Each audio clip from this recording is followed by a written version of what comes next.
Hi everyone, it's great to present from Hong Kong. Our presentation today, Hong Kong Graphic Archive Connecting the Past and the Present. We want to first of all thank the organizers for allowing us to attend this conference remotely, first of all. My name is Keith Tam. I am the director for the Center for Communication Design at the Hong Kong Design Institute. And my name is Kaman. I'm the curator of the Hong Kong Graphic Archive. So today we'd like to share with you our kind of early experiences of running a teaching and research archive at the Hong Kong Design Institute. So you can see this is our archive space. We have a fairly, I'd say, a fairly traditional archive room with roller shelves of lots of historical artifacts that are illustrative of Hong Kong's development of the graphic design profession. We also have a multi-purpose space outside of the archive room, and you can say this is our maybe manifesto of the archive. We interrogate artifacts, we identify practices, we investigate contexts, we generate insights, and we innovate for the future. So by interrogating or looking closely, examining artifacts, we want to find out what were the design practices at the time. Of course, understanding practices would involve looking closely into the situational context of how graphic design happens. With that, we generate insights that tell us a little bit more about how the profession operates, and then the ultimate aim is to be able to take that information and transform it, reinterpret it, and innovate for the future. This is our advisor and also our donor for the archive. In fact, I've known John personally for a number of years. He has been a very active graphic designer in Hong Kong, but he has also been an active collector of graphic design artifacts, maybe in the past 5 or 6 years or so. So he's the key person behind the origins of the archive. So he's pictured here at one of our first, well, I guess it would have been our first exhibition ever that we organized, titled Retail Ephemera, Graphic Design in Hong Kong in the 1960s and 80s. So in that exhibition we featured a whole bunch of packaging designs, especially wrapping paper of various businesses, particularly department stores in Hong Kong from the 60s to the 90s. So in a very small scale exhibition, actually the work, we wanted to really show off the material and the printing processes as well in this exhibition, and we traced the evolution in a very small way, as a very small scale study. The exhibition has 3 sections. The first one from the 1960s we identified as the commercial art approach, where individual artists would come up with different drawings and different lettering for small businesses in a kind of in a way that's influenced by traditional Chinese painting and also Art Deco from Shanghai in the 20s. The second decade was the 70s, where we see a development of the use of graphic language as communication in a more systemic way. And then the last section was from the 90s, where we look at visual identity more as a system. So in this small scale study and exhibition, we saw the evolution from what we would call commercial art to what we now call graphic design, or we have other terms now like communication design or visual communication. The second exhibition was an exhibition on Henry Steiner's work. If you're not familiar with Henry Steiner, He was born in Austria and then moved to New York City and went to Yale to study graphic design. And then in 1961, he moved to Hong Kong. He was actually going to just move to Hong Kong for a short period of time as a magazine art director, but he has stayed in Hong Kong since. He's still in Hong Kong, and it's a title that we use all the time to refer to Henry Steiner as the father of Hong Kong design. He personally doesn't like this title.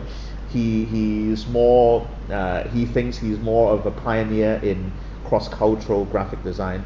So at first he was really fascinated by the vernacular graphic communication in Hong Kong. For example, all the calligraphic shop signs on columns and all the different bilingual messages, and kind of he would term as more primitive graphic communication in Hong Kong. You can say he brought the graphic design profession to Hong Kong as an organized profession. He was one of the first to bring his idea of a modernistic way of approaching graphic design to Hong Kong. So in this exhibition, we have a section called Systems, where we looked at how you can see in the on the right of the picture how commercial artists used to design advertisements for HSBC, the bank, and how he kind of consolidated disparate elements into a coherent system. You can see in a graphic standards manual, for example, and the logo is an abstraction, or should I say, is borrowing from the St. Andrew flag in a simplified form instead of the traditional crest. So this is the exhibition. I'm not going to go into details today. So again, we're also looking at commercial art, the transformation from commercial art into graphic design. So Henry Steiner arrived in Hong Kong in 1961, but did we have graphic design in Hong Kong before 1961? The simple answer would be yes, we did have graphic design if we define graphic design in a broader definition. But in the 70s, we also had two very prominent designers, but also design educators. The first one is Lucius Wong, who published the first edition of his Principles of Two-Dimensional Design in 1974, and Kan-Tai Keung, who is a very well-known designer and also educator, who published another book in 1982 on the principles of graphic design. And we can see that Lucius Wong was educated in the United States, and he had brought the kind of Bauhausian way of looking at graphic design elements and principles into the graphic design education scene in Hong Kong in the 70s. This book has been translated into different languages, and you can actually see this book in libraries, in a lot of design schools in North America, for example. So why did we want to create an archive? First of all, we actually don't have anything similar in Hong Kong. We also visited a lot of different archives, design schools in the UK. For example, our school's management visited Reading to look at how they use archives at the Department of Typography and Graphic Communication.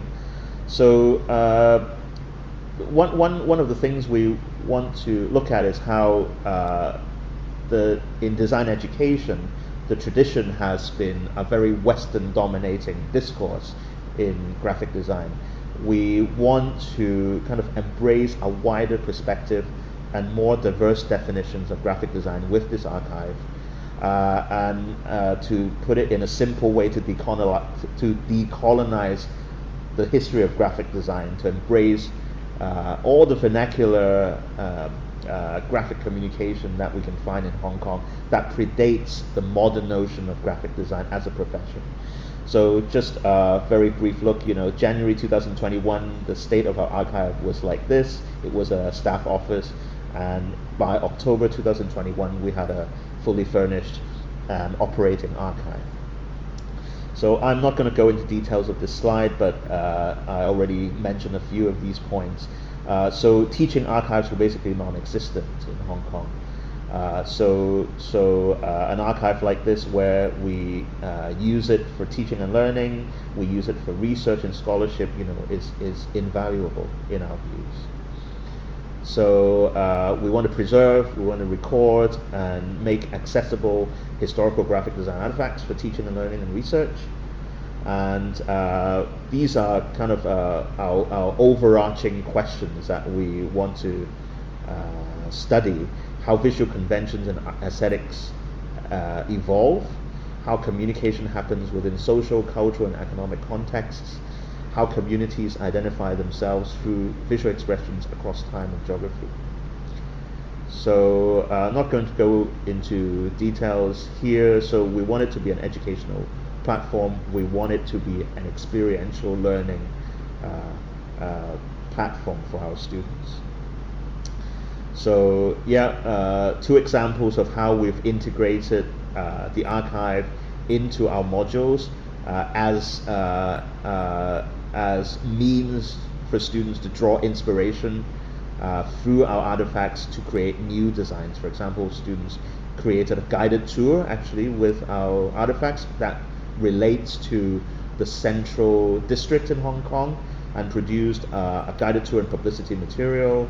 And students were working on a map, an illustrated map for a suburban town in Hong Kong, and they looked at different historical maps of Hong Kong to look at how maps were designed for different purposes and at different points in time in history.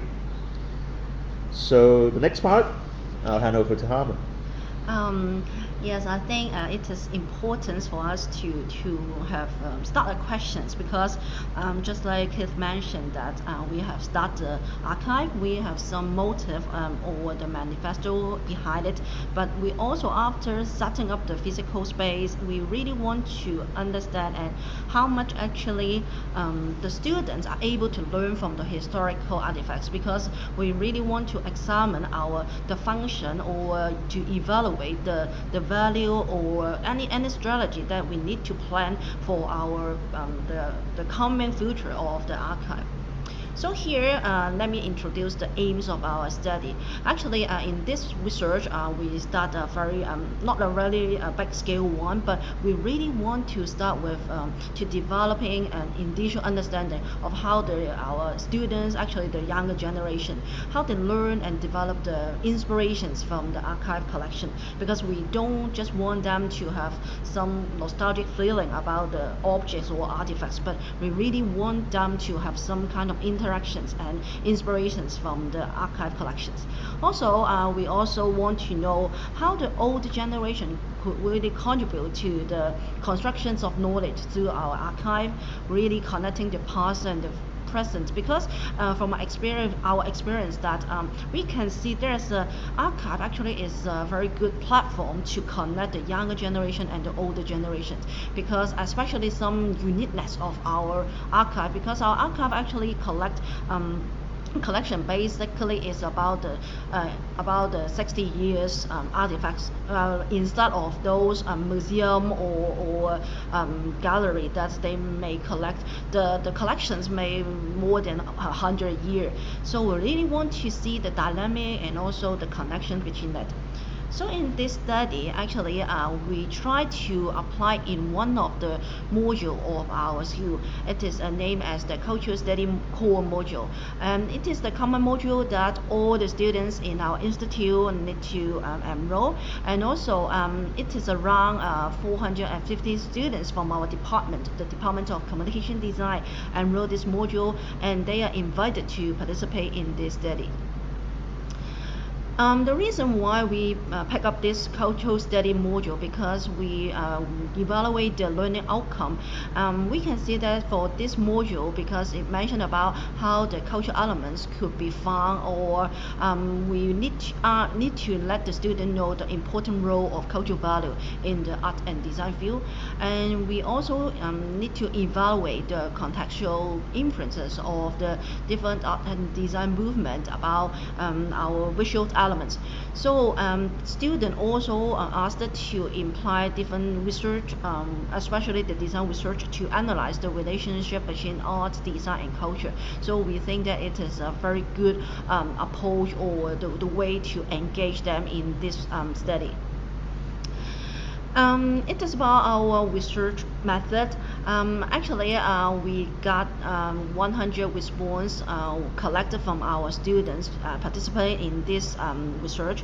And in this research, actually, we show them, even though we got quite a number of artifacts, but we select the 27 artifacts from our archive and date between the 1950s and to 1970s. We show the artifacts to them, but just like the situation now because of the pandemic concern and there's some restrictions, so students were provided with an online guided tour of the archive and will provide them with image of artifacts for further studies. So here are those artifacts that we have selected for them. Students are able to access them, and because we are giving them the file so that they have sufficient time to study, there's no time limits on that. And also we invite students to really we collect the viewpoint or the opinion by using this online form, and they are asked basically three main questions. First one is ask them just make a guess the age of the artifacts, and also describe the visual elements they were most impressed with, and then invite them to make a drawing of their most favorite item. So here is basically our the online tour that we show to students. Maybe I could show you.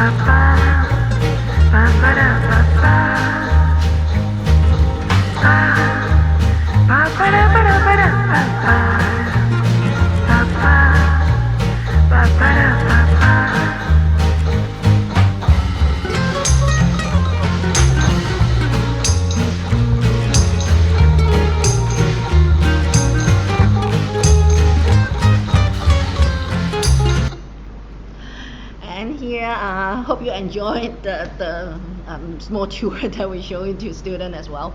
And here maybe I talk about our findings.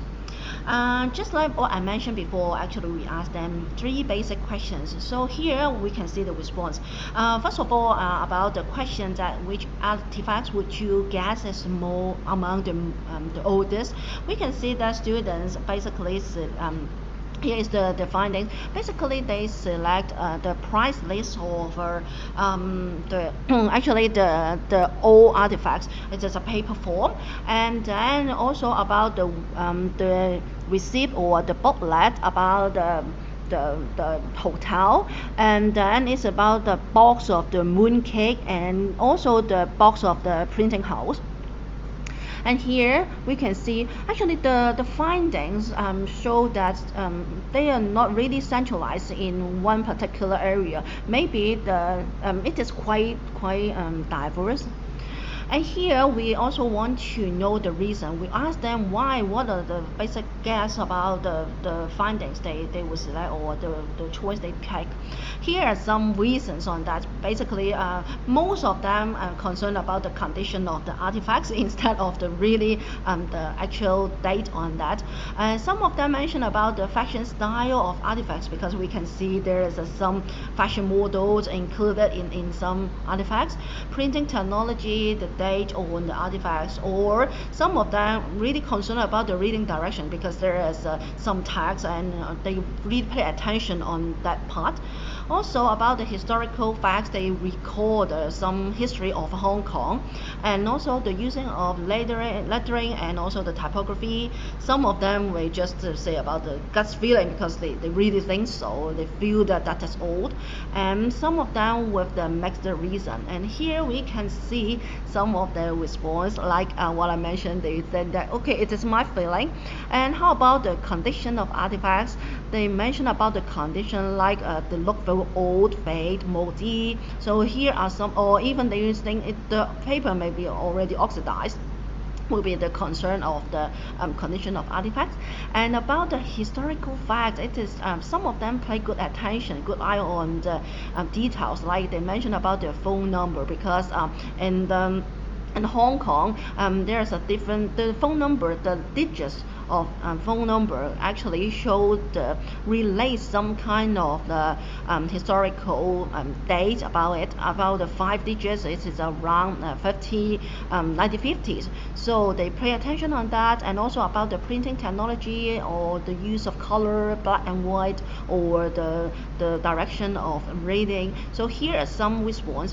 And we really amazed about also some students actually pay good attention on the details. Like here, they provide some mixed reason why they think that they select that particular artifacts is the oldest, because they think that about the pigment on the poster, and they think that okay, it means that it illustrates some is a handmade, not the digital printing, the fashion style. And so we think that it is a very good that we learn from them, because we really want to understand how the students will depict or decode the artifacts in this way. And then we have another question, is that which artifacts attract you the most?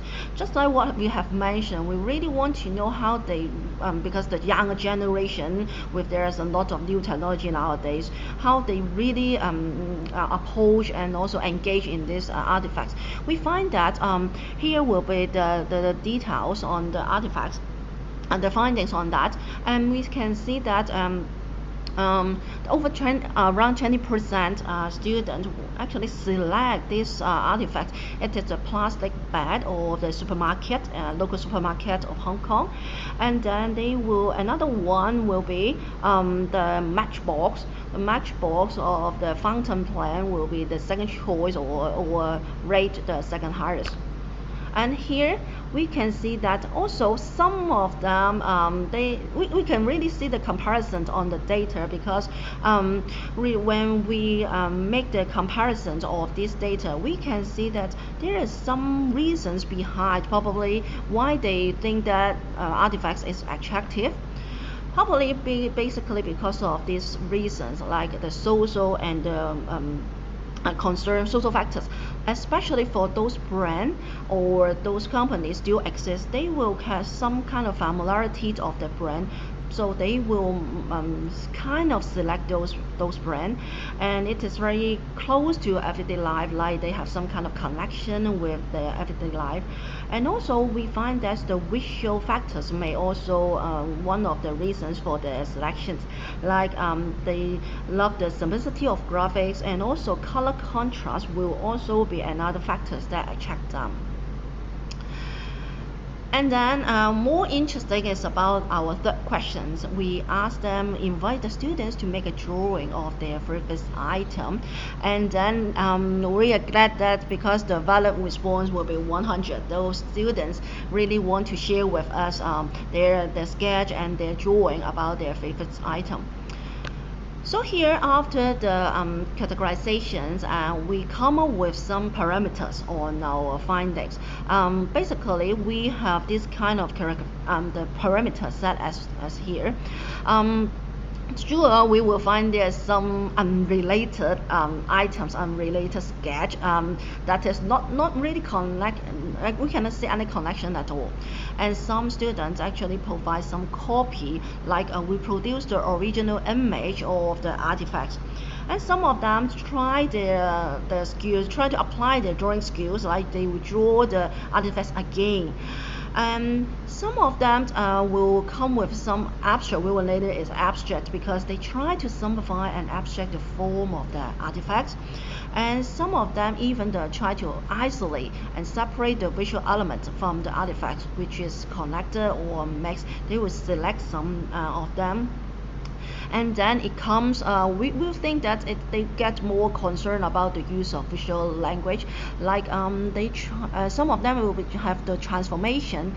They try to change the form, appearance, or even the structure of the artifacts. And then we bring it as the highest level will be the interpretation. Students try to interpret the artifacts from a different point of view. So here will be some findings of it.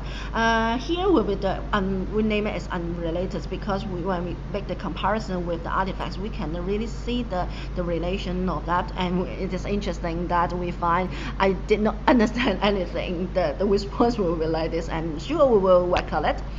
And then about the copy, we can see that students try to use the image, like the plastic bag or the printout. They will just make the direct copy of it. How about the redraw? We can see that some students, even though the plastic bags, because we can see the plastic bag of the supermarket, it seems that it attracts their attention. We can see they try to redraw. Sure, some of them will prefer with better drawing skills. Maybe some of them just give us about the some black and white sketch on that. And then it goes to the section is about the abstract, especially maybe you can see that on the left side they try to, even though they make the building into some geometric form, and also for the plastic bag at the bottom we can see they just capture the color and the pattern of the plastic bag. How about the isolate? Isolate is that they will select and pick some element to simplify them. Maybe it is some color pixel, and they will also, for the advertisement, they will just draw the main characters of that. For the transformation, we can see, for example, the matchbox that I mentioned before. They will try to give some perspective on it, and also change the color, change the form, and we can see there is some transformation on it. Sure, I really love to mention is about the reinterpretation. Even though we got just 4, we could categorize as reinterpretation, but we are glad that to have such findings, because when we really make the comparison with the original object, and we can see they really have some kind of, they digest something, and they are not just making a direct copy or they just draw the exact object as it like, but they have some kind of associations. For example, the bottom one will be the tailor, the box of the tailor, but they do not, even though we cannot see the relation, it seems like no matter the color of the pattern or anything else, but they try to imagine and associate give them the new understanding of the working style of the tailor. And also for the color, they use the color to illustrate or mention about the textile company. So there is some kind of evolution on that. Also for the plastic bags, they just change the form, and the object also they have some changes. It changed from the food that we more common in our Hong Kong lifestyle nowadays. So we can see here I picked the highest rate is about the plastic bag. We can see when we make the comparison how the student really interpret these artifacts. We can see that there is obviously there's some spectrum on how they really understand the artifacts and how they really interpret it. Also, even though they do not really fit in every single category or parameter, but we can really see the changes, and the findings somehow make me feel that it is a very interesting findings, because we can see the student how they really interpret the artifacts, not just something that they feel interesting or they feel it is old, but try to use their own way to explain or try to make it into their inspiration. So here we can see there is some kind of visual response, and we can really categorize in that way, and we can see it shows an increase in the awareness of the use of visual language. And I think actually it is a very good findings for our archive, because when we mention about our future direction, we really need to think about it is not just the physical space to keep all the old stuff or old object and maintain and provide some kind of nostalgic feeling for our students, especially for our design student, communication students. It is a good way for us to have some kind of evaluation on our planning, and we need to think about our manifesto, and also it is important for us to think about really the study let us know that if our planning, or when we mention about we want to let the students to have a better understanding of artifacts, if we can really achieve it. This study actually shows the level of understanding of artifacts or the history from students' perspective. The study really helps us to identify what kind of artifacts or elements in those objects could really attract the student and inspire them. From the study, we can see that the simplified form and also the contrast color will really attract them, and it will give us some hints on how we should plan our strategy, how to use artifacts in teaching and learning. And it is important to get the users' feedback, because they are one of the key main user of our teaching, learning and teaching archive here. Sure, at the same time, we will conduct our research here, just like what I mentioned, because it is a kind of platform. The meaning of archive actually can add a very active role, taking as active role as the platform to connect different generations. So we will continue to conduct different oral history projects, especially on those artifacts, to let us understand, have a better understanding of the Hong Kong history and Hong Kong graphic design history, and especially just like we have mentioned before, there is some kind of dominant discourse about the graphic design history in Hong Kong before, but it gives us a very good chance to have a perspective from other disciplines also to understand the graphic design of Hong Kong, like we mentioned about from history to histories. And then it is also important for the public engagement, because it is a platform actually not just connect teachers, students, staff and students, but it is also a good platform to connect creative practitioners and the public. We really want to make our archive make the really rich visual heritage of Hong Kong accessible to the public through our exhibitions that we have actually did some before, and more publications and more activities will come. Thank you, and I think it just gives you a glimpse of what we've been doing actually it has only been 9 months, so it's only the beginning. So more to come. Watch the space and hope to collaborate with you on the work of our archive. Thank you very much. Thanks.